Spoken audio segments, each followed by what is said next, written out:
কি এলাকা রে বাবা, একটা গাড়িও নাই, আমার পা দুটো হ্যাং করছে। কি এলাকায় আসলাম রে, একটা লোকও নাই, দেখিস না রাস্তার কোনো লোক নাই। কাকে প্রশ্নগুলো করি বলতো দেখি। এই যে একটা লোক কইছে, এই আসো আসো আসো, এই এই তাড়াতাড়ি আসো, এই স্যার এসছে। এই এই পিছনে থাকো, আমাদের গাড়ি গন্ধ আসছে। এই ভালো করে ক্যামেরাটা ধরো। স্যার, আমরা লেওরাডি দিকে এসেছি, আপনার জীবন সম্পর্কে আপনাকে কিছু প্রশ্ন করতে চাই। আপনি কি প্রশ্নগুলো উত্তর দিতে চান? চাই, কোনো মতো চাই। আমার তো শরীরের অবস্থা বেশি ভালো না, গরম খুব, তাপমাত্রা বেশি। এই ওটা পিছিয়ে নাও, পিছিয়ে নাও। তোমার কি প্রশ্ন করবো, কত দিকে প্রশ্ন? স্যার, আপনার ড্রেস আপ নিয়ে কিছু কথা বলতে চাই। আপনার ড্রেস আপ গুলো অনেক সুন্দর। তো আপনার এই শার্টটা আপনি কত টাকা দিয়ে কিনেছেন? এই শার্টটা তো আমি লন্ডন থেকে এনেছি।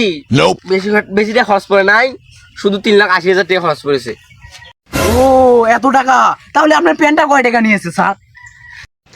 ও এই প্যান্টের কথা বলতেছো? এই প্যান্ট তো আমি যে হাফ গুলিস্তান থেকে নিয়েছি, তাও বেশি টাকা খরচ পড়ে নাই। 1,80,000 টাকার মতো খরচ পড়েছে। ও আপনার প্যান্টের এত দাম, তাহলে আপনার চশমাটার দাম কিরকম হবে স্যার? ও এই চশমাটা আমি নিয়েছি হলো যে উগান্ডা থেকে নিয়েছি, তো তাই বেশি দাম না, শুধু 1,25,000 টাকা পড়েছে। তো স্যার, আপনি যে শুগুলো পরিয়েছেন, এই শুগুলোর মূল্য কত বলেন দেখি? আরে এগুলো তো আমি কিন্তু নিয়েছি, বাইরের দেশ থেকে নিয়েছি, তো 75,000 টাকা খরচ পড়েছে।